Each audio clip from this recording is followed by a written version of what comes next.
Welcome to the Prayagraj institute. आज हम लोग बात करेंगे फिजिक्स में भौतिक राशियों के बारे में।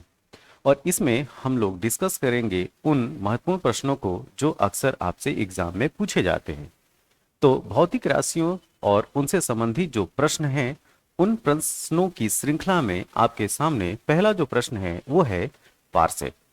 पार्सेक इकाई क्या है, ये पूछा गया है। तो पार्सेक इकाई या पार्सेक जो यूनिट होती है वो दूरी मापने की इकाई है कि समय मापने की इकाई है कि प्रकाश की तीव्रता मापने की इकाई है कि चुंबकीय बल मापने की इकाई है।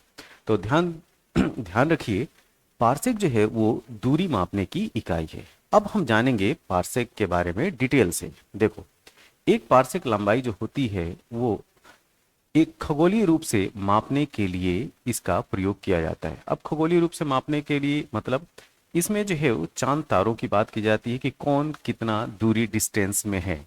ठीक, तो जो भी स्लेसियस बॉडी है उनकी डिस्टेंस मापने के लिए हम पार्सेक यूनिट का यूज करते हैं। अब हम बात करेंगे कि पार्सेक यूनिट कितने मीटर के बराबर होता है या इसकी लेंथ कितनी होती है, कितनी दूरी को ये बताता है। तो एक पार्सेक बराबर होता है 3.08 इंटू 10 to 16 मीटर। अब अब बात आती है कि ये आया कैसे। तो इसको जानने के लिए आपको जानना होगा कि प्रकाश वर्ष क्या होता है। ठीक है, तो देखो, प्रकाश वर्ष में 9.46 इंटू 10 to 15 मीटर होता है। तो प्रकाश वर्ष होता क्या, ये जान लें। तो देखिए, एक प्रकाश वर्ष या जो लाइट ईयर होता है, यह वह डिस्टेंस है जो प्रकाश की स्पीड प्रकाश की स्पीड इन प्रकाश की स्पीड 3 into 10 power मीटर पर सेकेंड के द्वारा एक वर्ष में चली गई दूरी होती है। तो प्रकाश की चाल के द्वारा एक वर्ष में तय की गई दूरी क्या कहलाएगी, लाइट ईयर। तो देखो, 3 into 10 to 8 मीटर पर सेकेंड लाइट की स्पीड होती है। एक वर्ष में 365 दिन होते हैं और एक दिन में 24 घंटे होते हैं और एक घंटे में 3600 सेकेंड होते हैं। जब ये कैलकुलेशन आप करोगे तो ये जो डिस्टेंस आएगी वो आएगी 9.46 इंटू 10 to 15 मीटर। अब एक लाइट ईयर और एक पार्सेक में जो रिलेशन होता है वो ये होता है कि एक पार्सेक बराबर होता है, एक पार्सेक बराबर होता है 3.256 लाइट ईयर। ठीक है, तो एक पार्सेक 3.256 लाइट ईयर के बराबर होता है। तो यहाँ पे एक पार्सेक बराबर हो जाएगा 3.256 इंटू 9.46 इंटू 10 to 15 मीटर। अब जब आप इसको कैलकुलेट करोगे तो ये जो वैल्यू आएगी 3.08 इंटू 10 to 16 मीटर के बराबर। तो ये जो है डिस्टेंस आपको याद रखना है कि एक पार्सेक में 3.08 इंटू 10 to 16 मीटर होता है और एक पार्सेक और लाइट ईयर में जो रिलेशन होता है वो ये होता है 3.256 लाइट ईयर एक पार्सेक में। और एक प्रकाश वर्ष वह दूरी है कि लाइट की स्पीड के द्वारा एक वर्ष में तय की गई दूरी, और जो बराबर होता है एक लाइट ईयर में 9.46 इंटू 10 to 15 मीटर।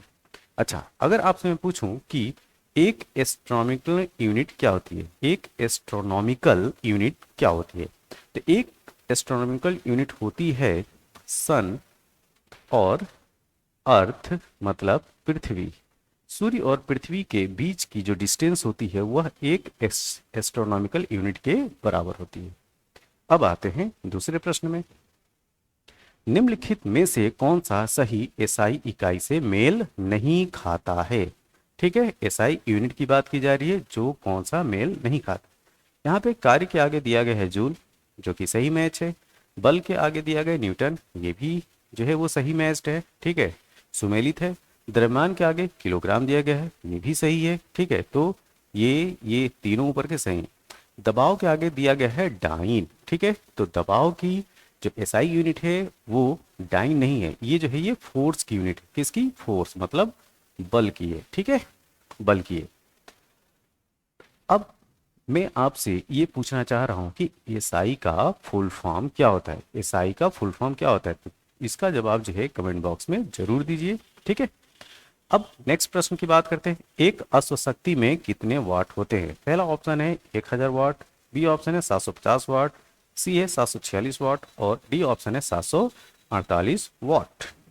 इस प्रश्न का सही उत्तर है 746 वाट। ठीक है, एक हॉर्स पावर में 746 वाट होता है। नेक्स्ट, निम्नलिखित में से कौन सी ऊष्मा की इकाई नहीं है? यहाँ पे फिर से ध्यान रखो, यहाँ पूछा गया है कि कौन हीट की यूनिट नहीं है। पहला ऑप्शन है सेंटीग्रेड, बी ऑप्शन है कैलोरी, सी ऑप्शन है अर्ग। इसको इस तरीके से भी आपको लिखा हुआ मिलेगा, अर्ग। ठीक है, यह इंग्लिश में इस तरीके से लिखते हैं। ये जॉल नहीं है, ये है जूल। ठीक है, तो इस प्रश्न का सही उत्तर है सेंटीग्रेड।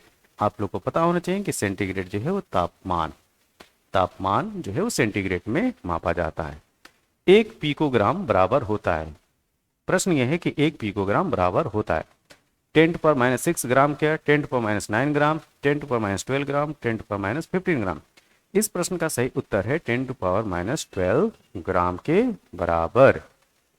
नेक्स्ट, हवा का वेग मापा जाता है बैरोमीटर में, एनीमोमीटर में, हाइड्रोमीटर में, विंड वेन में। इस प्रश्न का सही उत्तर है एनीमोमीटर। एनीमोमीटर जो होता है, एनीमोमीटर उससे विंड की स्पीड मापते हैं। बी, सोनार का अधिकतर प्रयोग किन के द्वारा किया जाता है? ठीक है, क्या अंतरिक्ष यात्री के द्वारा, कि डॉक्टर के द्वारा, कि इंजीनियर्स के द्वारा, कि नेविगेटर के द्वारा? तो इस प्रश्न का सही उत्तर है नेविगेटर। जो समुद्री जो नेविगेटर होते हैं उनके द्वारा, उनका जो है वो लोग सोनार का प्रयोग करते हैं। नेक्स्ट, सोनार में हम प्रयोग करते हैं क्या? रेडियो तरंगे या श्रव्य ध्वनि तरंगे, अल्ट्रासोनिक तरंगे, इंफ्रासोनिक तरंगे? इस प्रश्न का सही उत्तर है सी, अल्ट्रासोनिक तरंगों का प्रयोग सोनार में किया जाता है। ठीक, निम्नलिखित में से कौन सी वायुमंडल की ओजोन परत की मोटाई मापने की इकाई है? Not, Dobson, poised, Maxwell? इस प्रश्न का सही उत्तर है डॉप्सन। जो डॉप्सन यूनिट है, डॉप्सन यूनिट उसमें जो है ओजोन की मोटाई मापी जाती है। नेक्स्ट, लंबाई की सबसे छोटी इकाई क्या है? Micron, nanometre, angstrom, fermi metre? ठीक है, अब देखो, एक माइक्रोन जो होता है, एक माइक्रोन मीटर बराबर होता है 10⁻⁶ मीटर। एक नैनोमीटर बराबर होता है 10⁻⁹ मीटर। एक एंगस्ट्रॉम बराबर होता है 10⁻10 मीटर और एक फर्मी मीटर बराबर होता है 10⁻15 मीटर। अब यहाँ पे देख सकते हैं कि सबसे जो छोटी यूनिट दिखाई पड़े वो ये दिखाई पड़ी है 10⁻15 मीटर।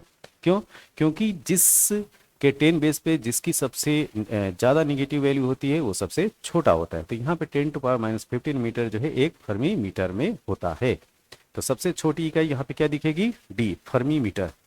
एक माइक्रोन बराबर होता है 1/10 मिलीमीटर, 1/100 मिलीमीटर, 1/1000 मिलीमीटर, 1/10,000 मिलीमीटर। ठीक है, तो देखो जैसा ऊपर हमने क्लियर किया कि 1 माइक्रोन मीटर में 10⁻³ क्या है? मीटर है।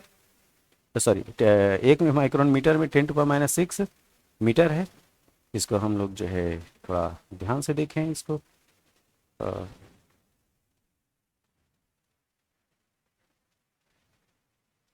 10⁻6 मीटर, राइट।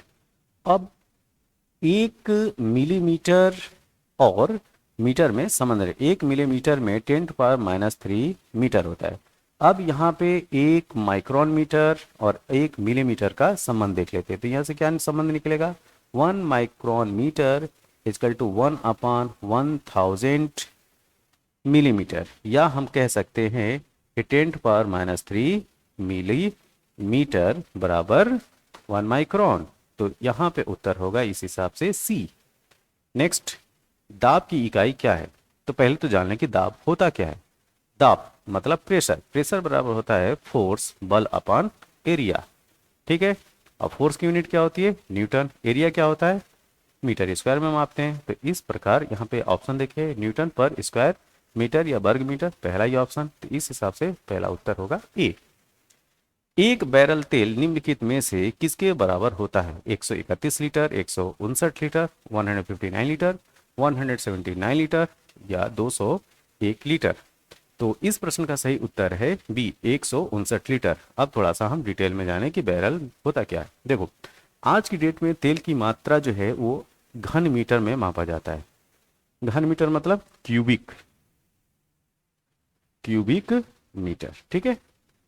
तो क्यूबिक मीटर में जो है आज की डेट में मापते हैं तेल की मात्रा को। तो एक बैरल में होता है 158.987 लीटर, और एक बैरल बराबर होता है 1.58987 घन मीटर। एक बैरल में 42 यूएस गैलन होता है, और एक बैरल में 34.9723 यूके गैलन होता है। अब यहाँ से आपसे प्रश्न ये पूछा जाए कि यूके गैलन बड़ा होता है कि यूएस गैलन बड़ा होता है, तो यहाँ आप देख सकते हो कि यूके गैलन जो है वो बड़ा होता है, ठीक है। तो ये भी आप याद रखिएगा। कभी कभी इस तरह से भी प्रश्न पूछे जाते हैं कि एक बैरल जो है वो कितने यूएस गैलन के बराबर होता है, और या एक बैरल जो है कितने यूके गैलन के बराबर होता है। या अगर सिंपल पूछा जाए कि एक बैरल में कितना लीटर होता है, तो क्या बताएंगे कि एक बैरल में 159 लीटर होता है। या एग्जैक्ट अगर फिगर पूछे तो 158.987 लीटर हम बताएंगे। तो ये जो है फिजिक्स की यूनिट मात्राओं से संबंधित ये प्रश्न थे। भौतिक राशियों की क्या यूनिट्स होती है, इसको भी हमने कुछ डिस्कस किया।